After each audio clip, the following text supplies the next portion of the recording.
Hey everyone, Mr. Ference here, and we are picking up with part 2 of our lecture on hydrostatics. Make sure you have seen part 1 on pressure and density. And we talked about how pressure increases with depth. The further down you go, the greater pressure you're going to experience. What that means is if something is submerged in a fluid, the pressure on the bottom will be greater than the pressure on its top because it's right deeper down. Since pressure and force are related, what that means is that the force pushing up on the bottom of this object is going to be greater than the force pushing down on the top. And so because these forces are not canceling each other out, we're going to have a net force. This force is actually going to be acting upwards and try to push the object towards the surface. This force, which is really just because of a difference in pressure, this force is called the buoyant force. We write it FB with a little subscript. It's measured in newtons, just like any other force. We can write it on free body diagrams. And let's look at the equation for how we actually calculate this. Now, this equation here, like I said, it's a major one. You want to make sure this is highlighted, stars in your notes, write something. This is one we're going to be using a lot. If you look on your AP equation sheet, it just says rho times V times G, but I threw in some subscripts here because we want to be very careful about what rho and what V we're looking at. The density, the rho here, is not the density of the object. It is actually the density of the fluid that it is in. So if something's in water, it's going to be the density of the water, not the density of the object itself. Same thing here with the volume. It's the volume. The volume here is the volume that is being displaced by the object. If the object is completely underwater, it's just going to be the volume of the object. But maybe it's floating on the surface, and that may only be 50% or so of the object that is actually submerged in water.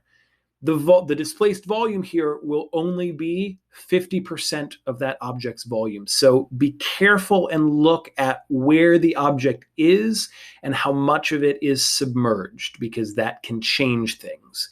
G here, of course, is our old friend, 9.8. This is the same one that we've been using the whole time, and this is a constant. Now, remember that from our equation, that rho is equal to mass divided by volume.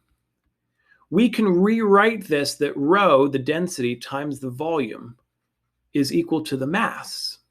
So because of that, we can take this density density multiplied by volume, and we can rewrite it as just the mass. So this is the mass, again, not of the object. This is the mass of the displaced fluid times G.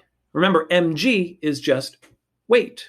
So this is actually the weight, the buoyant force is the weight not of the object, but the weight of the displaced fluid. This is something that this guy who lived 2,000 years ago named Archimedes figured out. He didn't write the equation, but he figured out this relationship that this buoyant force doesn't actually depend on the object itself. It depends on the fluid that's floating in. So you're going to experience a different buoyant force if you're floating in fresh water or if you're floating in salt water. Even though you're the same, the fluid that you are submerged in is going to be different. And since it depends on the fluid, if this buoyant force is actually greater than the weight of the object itself, that object is going to have a net force acting upwards. This is why things float. If something is less dense than water, it's going to float because this force here is the weight of the object itself, the gravitational force pulling it down towards the center of the earth. But in the case of this log here, its weight is actually less than the buoyant force pushing it up. So it will experience a net force moving it up towards the surface.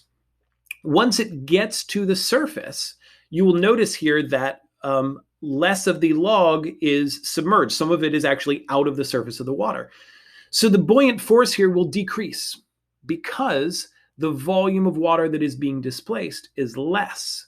And then these two forces will even out, will cancel each other out, and the log will remain at rest, floating on the surface. This is also why balloons rise, because air is a fluid. So it follows this same rule. Anything that is in air or in any fluid at all will have this buoyant force.